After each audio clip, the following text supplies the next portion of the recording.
Oke, Assalamualaikum warahmatullahi wabarakatuh. Saya ucapkan terima kasih kepada seluruh mahasiswa yang bisa hadir di pertemuan kali ini, di pertemuan 12 di mata kuliah Teknik Jalan Raya 1. Bagaimana kabar kalian hari ini? Baik, Pak. Baik, Pak. Oke, terima kasih untuk responnya. Alhamdulillah tidak kurang satu apapun ya, dalam keadaan sehat selalu mungkin. Oke, sebelum saya masuk ke minggu ke-12 ini, mungkin saya share screen terlebih dahulu. Oke, apakah terlihat di layarnya masing-masing? Sudah, Pak. Oke. Oke, terima kasih untuk responnya. Nah, minggu ini kita akan membahas tentang perencanaan tebal perkerasan dengan metode analisa komponen, di mana nanti di akhir kelas ini ada tugas untuk masing-masing mahasiswa untuk mencoba bagaimana cara menghitung tebal perkerasan. Oke, sebelumnya saya masuk terlebih dahulu. Metode yang digunakan adalah dari Bina Marga, metode analisa komponen. Oke, untuk rumus umumnya, ini bersumber pada ASTO 72 sehingga diadopsi di Indonesia oleh Bina Marga. Untuk rumus umumnya adalah seperti ini, bisa kalian baca sendiri. Nah, sebelum kita menentukan tebal perkerasan, kita harus tahu daya dukung tanah dasar. Nah, daya dukung tanah dasar ini biasanya kalau di mekanika tanah itu ada beberapa cara untuk mengetahui daya dukung tanah dasar. Salah satunya yaitu CBR atau California Bearing Ratio. Nah, dari data CBR ini nanti akan dikorelasikan atau dikonversikan dengan menggunakan diagram ini atau grafik ini. Misalnya nanti data CBR itu adalah 7. Nah, data CBR 7 ini kita konversikan, kita tarik garis lurus sehingga menyentuh DDT. Kira-kira di sini 5,2. Seperti itu misalnya contohnya. Ini nanti di perhitungan di belakang akan dijelaskan. Oke, tapi sebelumnya ada beberapa variabel-variabel yang harus kita ketahui sebelum menentukan tebal perkerasan jalan. Nah, yang pertama kita harus mengetahui faktor regional. Faktor regional ini maksudnya masing-masing daerah itu mempunyai karakteristik yang berbeda-beda. Nah, ini ada dua sumber menurut ASTO dan Bina Marga, di mana kalau menurut ASTO itu dari drainase, muka air tanah, dan landaian jalan. Kemudian dari Bina Marga itu ada curah hujan. Nah, dari kedua sumber ini kita jadikan satu tabel sehingga didapatlah tabel yang ada di bawah ini sekarang. Sebentar. Nah, tabel ini adalah perbandingan antara sumber dari ASTO dan sumber dari Bina Marga. Di sini ada iklim 1, ada iklim 2, terus ada kelandaian 1, kelandaian 2 dan 3. Kemudian di sini ada persentase kendaraan, di mana kalau kendaraannya kurang dari 30%, maka tabel yang digunakan adalah 0,5 dan 1,5 ini. Jadi nanti LHR itu berguna pada saat perhitungan. Oke, nah ini untuk pembacaannya misalnya seperti ini ya. Misal di daerah 1 iklimnya itu 500 mm per tahun untuk curah hujannya. Kemudian kelandaiannya itu adalah berkisar 7% misalnya. Nah, kalau 7% kita lihat lagi nanti kendaraannya persentasenya berapa? Apakah lebih dari 30 atau kurang dari 30? Jika lebih dari 30, maka kita bisa menggunakan tabel ini 15 sampai 2. Seperti itu pembacaannya. Oke, saya lanjutkan. Ini ada catatan sedikit. Pada bagian jalan tertentu seperti persimpangan atau pemberhentian, kemudian atau tikungan tajam dengan radius 30 meter, LR-nya ditambah dengan 0,5. Jadi kalau misalnya nanti ketemunya 2, kita tambahkan untuk di daerah tikungan, persimpangan, dan pemberhentian. Jadi 2,5. Kemudian kalau jika daerahnya rawa, maka ditambah 1. Yang awalnya tadi 2 menjadi 3. Seperti itu untuk faktor regional. Nah, variabel berikutnya yaitu adalah indeks permukaan. Nah, karena kita tadi merencanakan tebal perkerasan ini berdasarkan komponen, nah indeks permukaan ini berdasarkan layanan, kemudian nanti lapisan apa yang dipilih. Ini nanti ada tabel, di mana tabel-tabel ini menentukan usia rencana, di mana harapan kita jalan yang akan kita rencanakan ini indeks permukaannya sesuai dengan rencana. Di sini ada IPN 0 dan IPT. Nah, ini indeks permukaan nolnya. Nah, jika misalnya kita menggunakan laston, di sini laston ada beberapa macam nanti. Ada ACWC, ada ACBC. Tapi menurut metode analisa komponen, ini laston diklasifikasikan 1, di mana harapannya indeks permukaan awalnya yaitu 4. Kemudian ada lagi 3,9 sampai 3,5. Dengan roughness atau kekerasan per milimeter kilometer, yaitu kurang dari 1000 atau lebih dari 1000. Ini contoh, bila jalan direncanakan untuk perkerasan aspal beton, ini laston, maka IPN 0-nya atau indeks permukaan awalnya adalah 4. Nah, IPT tadi awal, sekarang akhir. Nah, untuk akhir ini berdasarkan klasifikasi jalan dan dilihat dari lintas ekuivalen rencana. Nah, ini satuannya misalnya di sini kurang dari 10.000 atau 1 sampai 10.000. Ini lalu lintas ya ibaratnya. Misal nanti jalan di depan kampus itu adalah salah satu jalan dengan klasifikasi kolektor. Terus lintas ekuivalen rencananya antara 10 sampai 100. Nah, kira-kira kita bisa menggunakan atau harapan kita indeks permukaan akhirnya yaitu 15 sampai 2. Seperti itu. Pembacaannya tadi seperti itu. Oke. Nah, ini harapan-harapan yang harusnya ditentukan jika kita menentukan permukaan jalan. Nah, kalau misalnya 1 itu apa sih? 2 itu apa sih? 2,5 itu apa sih? Nah, kalau 1 itu berarti pembacanya jalan rusak berat. Kemudian 1,5 jalan dengan tingkat pelayanan rendah, tapi jalan tidak terputus. Kemudian yang terakhir 2,5 jalan dengan kondisi permukaan masih cukup baik. Ini ada contoh jalan tol itu harapannya indeks permukaan akhir yaitu tetap 2,5. Artinya pada perencanaan jalan tol diharapkan pada akhir umur rencana kondisi jalan masih cukup baik. Jalan tol tidak boleh IPT-nya 2,5 karena jalan ini merupakan jalan bebas hambatan. Nah, jadi kalau jalan tol, perencanaan jalan tol itu harapannya IPT-nya masih 2,5 di mana jalan dengan kondisi permukaannya masih cukup baik. Oke. Kemudian penentuan nilai IP0 dan IPT ini menentukan nomogram untuk menentukan ITP atau indeks tebal perkerasan. Nah, ITP nanti ini ada beberapa nomogram, ada sampai 9 nomogram. Ini berdasarkan IP0 dan IPT intinya. Nah, ini cara menghitung lintas ekuivalen rencana atau LER. Untuk rumus umumnya adalah seperti ini. Nah, ini mungkin minggu depan akan saya jelaskan terkait dengan cara menghitung LER. Mungkin kita minggu ini cara menghitung daya dukung tanah terlebih dahulu. Nah, di sini ada data-data CBR dari hasil pengujian di lapangan maupun di laboratorium. Di sini ada 8 data, di mana data 1 adalah 2, kemudian data 2 adalah 3, sampai terakhir data 8 adalah 8. Nah, data-data ini diurutkan terlebih dahulu, di mana jika nilainya sama, maka itu jadi satu data. Tabelnya ada di sini.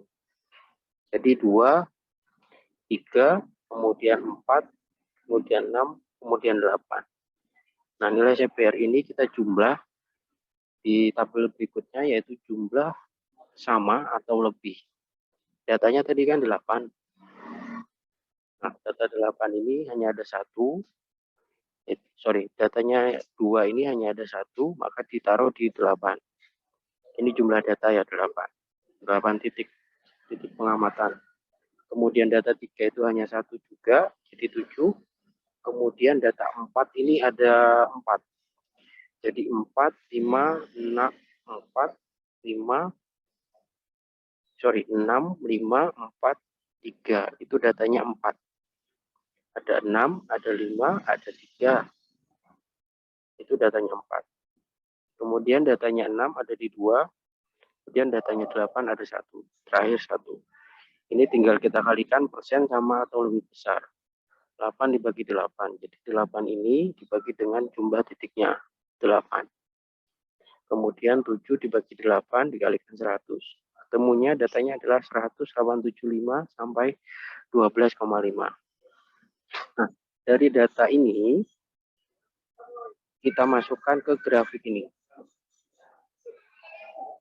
Yang awal ada di 100, 100 itu ada di 8. Kita ambil titiknya di sini, 100, ini 100, kemudian titiknya untuk titik 2 ini. Kemudian untuk titik 3, ini datanya 87,5. Oke, kira-kira ada di sini. Kemudian data 4, 75. Kira-kira datanya ada di sini. Kemudian data 6, itu 25, ini 6, 25, kira-kira ada 3 di sini. Kemudian untuk data 8 itu kira-kira 12,5. 12,5 ada di sini. Nah, ini kita buatkan grafik menggunakan scatter atau XY. Ini X-nya, ini Y-nya. Kemudian kita tentukan untuk batas aman dari metode analisa komponen ini, Bina Marga sudah menentukan yaitu 90%. Jadi dari data 90 kita tarik garis lurus sampai berpotongan dengan garis scatternya yang berwarna biru, kemudian kita tarik lurus ke bawah. Kira-kira data CPR-nya itu adalah 2,9. Nah, dari data 2,9 ini kita lari ke grafik korelasi antara DDT dan CPR tadi. Nah, kita gambarkan di sini CPR-nya 2,9. Kita tarik garis lurus sehingga ketemunya 3,8. Seperti itu. Nah, ini nanti di akhirnya kita ada tugas 2 ya kalau tidak salah. Nah, ini ada beberapa CPR tanah dasar. Di sini ada 15 titik. Ini 1 sampai 10, kemudian 11 sampai 15. Nah, dari 15 data ini coba dihitungkan berapa sih data CPR segmen rata-ratanya menggunakan cara grafis yang sudah saya jelaskan sebelumnya. Seperti itu. Ini nanti saya share di Google Classroom, silakan nanti untuk mengupload. Oke, mungkin sampai sini ada yang ingin ditanyakan? Mohon maaf Pak, mungkin penjelasan dari dukung tanah tadi bisa diulang Pak, soalnya belum terlalu paham. Terima kasih. Oke, Mas siapa namanya? Marianus Kapitan. Oke, Mas Marianus Kapitan, silakan nanti untuk video ini bisa dibuka di YouTube saya. Ini akan saya share di YouTube. Karena tadi sudah penjelasan dari awal sampai akhir saya rekam seperti itu, Mas Marianus Kapitan. Oke, mungkin yang lain bisa menambahkan, ada yang ingin ditanyakan sebelum saya akhiri?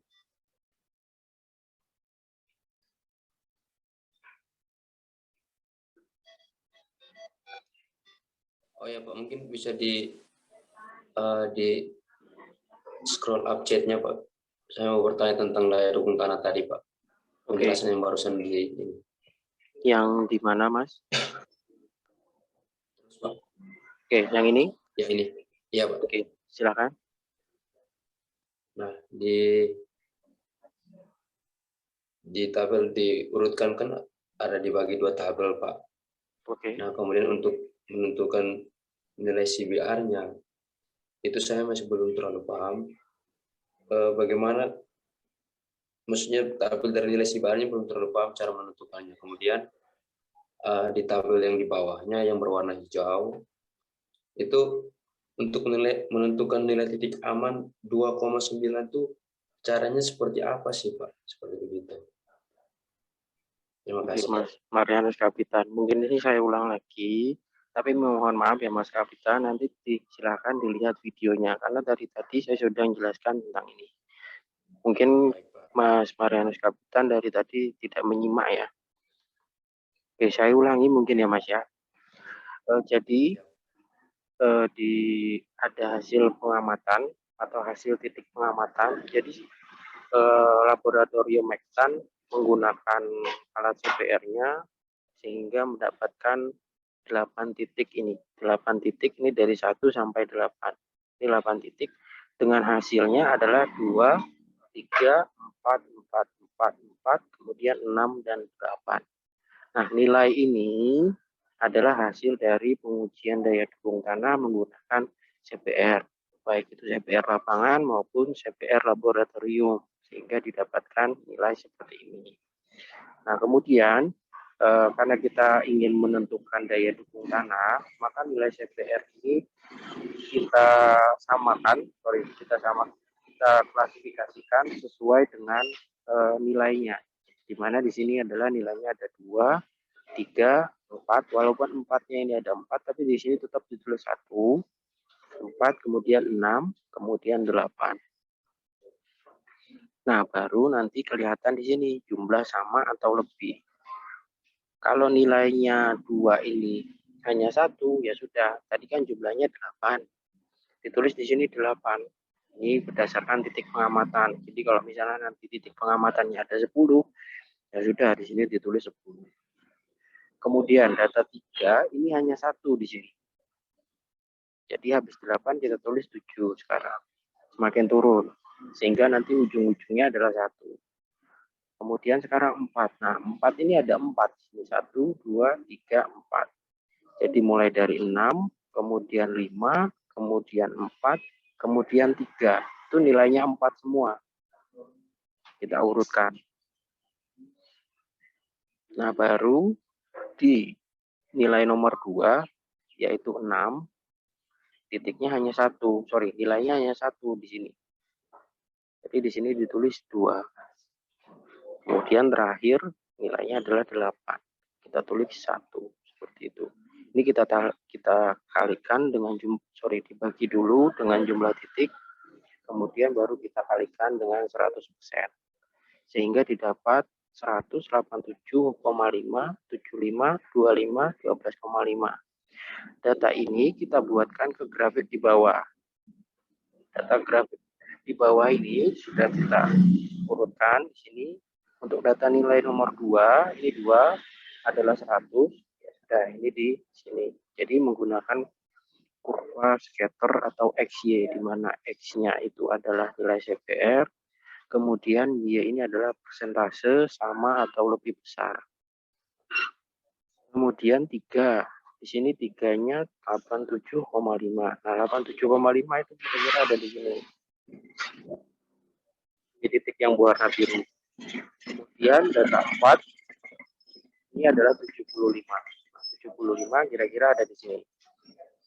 Kemudian data 6 itu nilainya 25. 25 kita masukkan di sini kira-kira 25, kalau kita tarik garis lurus di sini 25. Kemudian data terakhir yaitu 8, di sini 8. 8 adalah 12,5. 12,5 kita tarik garis dari sini kira-kira ada di sini. Nah, untuk 90 ini adalah angka aman dari Bina Marga. Kalau ASTO ada angka aman yaitu 75. Nah, karena metode analisa komponen ini berdasarkan Bina Marga tadi, jadi yang digunakan adalah 90. Jadi dari garis 90 ini kita tarik garis lurus sampai memotong kurva XY ini tadi, hasil dari CPR, kemudian kita tarik ke bawah sehingga dapat CPR-nya 2,9 seperti itu. Baru nanti kita alihkan ke grafik untuk korelasi CBR dan DTT, di mana tadi CBR-nya 2,9, di sini 3, kira-kira di bawahnya sedikit. Kemudian kita tarik garis lurus sampai menyentuh DTT, grafik yang ini. Nah, kalau pembacaan grafis ini kira-kira di sini 3,8, masih belum menyentuh 4. Seperti itu. Mungkin bisa dimengerti Mas Marianus, Kapitan. Siap, terima kasih, Pak. Oke, minta tolong nanti kalau memang kurang jelas, silakan video ini bisa diputar kembali. Seperti itu. Oke, mungkin itu yang bisa saya sampaikan terkait dengan pertemuan minggu kali ini. Sampai di sini mungkin ada yang mau ditanyakan, karena ini Zoom-nya cuma 40 menit. Ini kurang lebih tinggal 9 menit lagi. Saya persilakan. Mungkin yang lain mau bertanya, tapi jangan disuruh ngulang lagi ya. Kalau mau ngulang silakan nanti diputar videonya.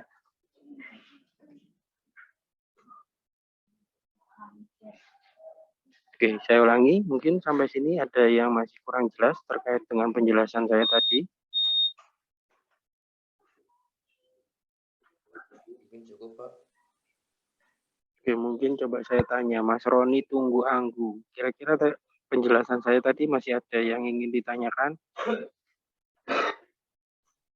Tidak, Pak. Oke.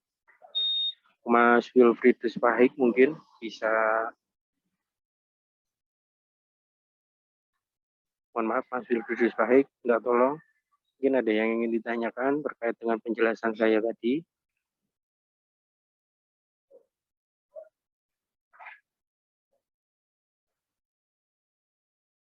Oke, malah Wilfriedus Pahik malah lari mungkin. Mungkin yang lain Mas Umbu Kevin, Andre Mario. Ini sudah, Pak, jelas. Oke, sudah jelas ya. Oke, kalau memang Ya. sudah jelas, nanti silakan untuk tugas ini sudah saya share di Google Classroom. Nanti silakan diupload untuk waktunya 1 minggu dari sekarang. Jadi sekarang tanggal 15, berarti tanggal 21. Seperti itu. Oke, kalau memang tidak ada yang ditanyakan, mungkin bisa kita akhiri karena ini waktunya juga habis 8 menit lagi. Bisa diakhiri? Bisa, Pak. Oke. Oke, kalau memang bisa diakhiri, saya persilahkan. Saya mohon maaf kalau ada salah-salah kata. Wabillahi taufik wal hidayah. Wassalamualaikum warahmatullahi wabarakatuh. Terima kasih.